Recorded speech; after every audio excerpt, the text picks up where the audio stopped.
Өзбекстанда бети башын чүмкөп аялдардын кийимин кийип жүргөн жаш жигит камакка алынды. Өзбекстандын Ташкент облусунда аялдардын кийимин кийип, бетин кошо чүмкөп жүргөн жаш жигит кармалды. Ташкент шаардык соту тараткан маалымат боюнча мындай жоргоо үчүн 15 суткага камакка алынып, $268 айып салуу чечими чыгарылды. Полиция кызматкери кырмаган 22 жаштагы жаран Букин районунун тургуну. Ал денесин толук жапкан кийим менен базарга барган. Ал эми сот залында бала кезинен эле аялдардан кийимине кызыгып, никап кийип жүргөнүн айткан. Өзбекстанда 2023 жылдын ноябрь айынан тарта коомдук жайларда адамдардын жүзүн таанууга тоскоол болгон кийим кийген жарандарга $406 чейин айып салуу чарасы күчүнө кирген. Маалымат Булак Баракелде.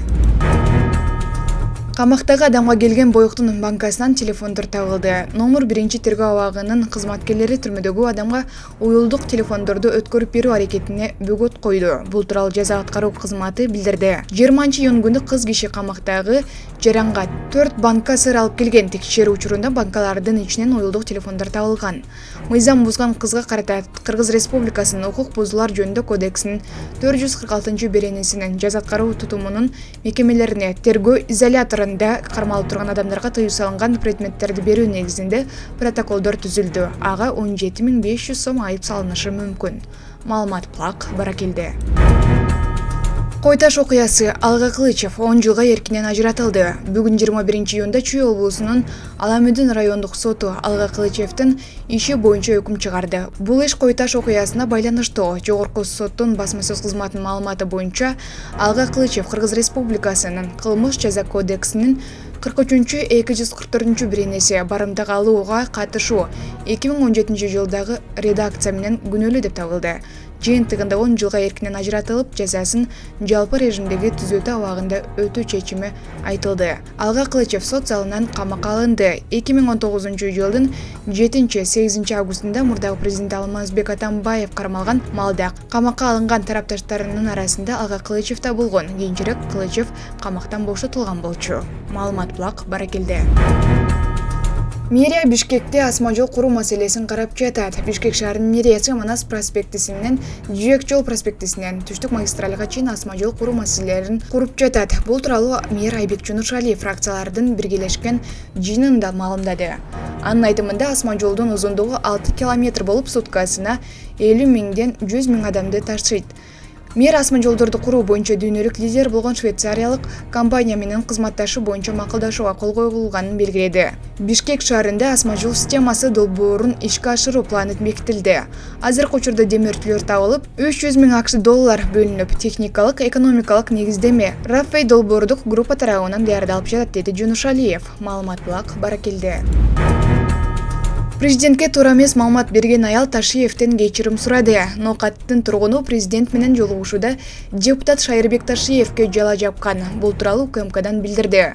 Күн мурун президент Садыр Жапаровдун Кадамжай районундагы Шамбесай айылынын кенин иштетүү боюнча жергиликтүү эл менен жолугушуусунда 1966 жылы туулган Ноокат районунун жашоочусу Заминиса Асанова Апшыр ата эс алуу жаймагынын үстүндө алтын кени бар экенин, аны жогорку кеңештин депутаты Шайырбек Ташиевдин жетекчилиги астында мыйзамсыз иштетүү башталганын айтып, бул маселе боюнча чара көрүүнү суранган.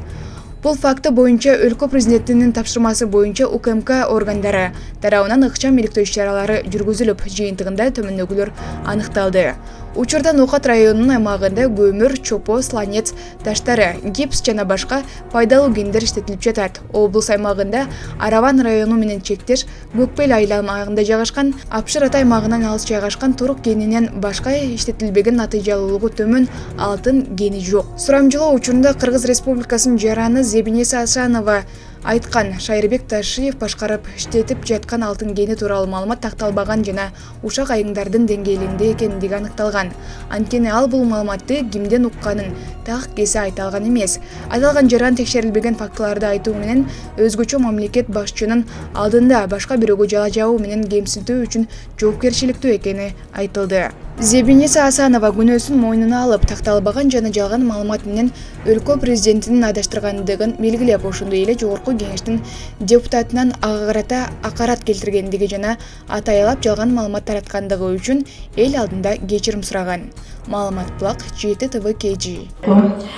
Мен Асанова Зебинеса Нукат району Төлөс айыл өкмөтүнүн тургунумун. Бүгүн Майдан айылында ажыбыз менен жолугушууда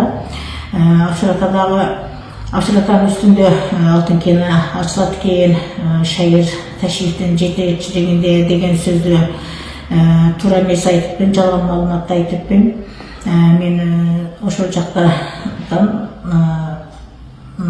Акчаратан тургундары Закир менен Курманалилерден уктум эле.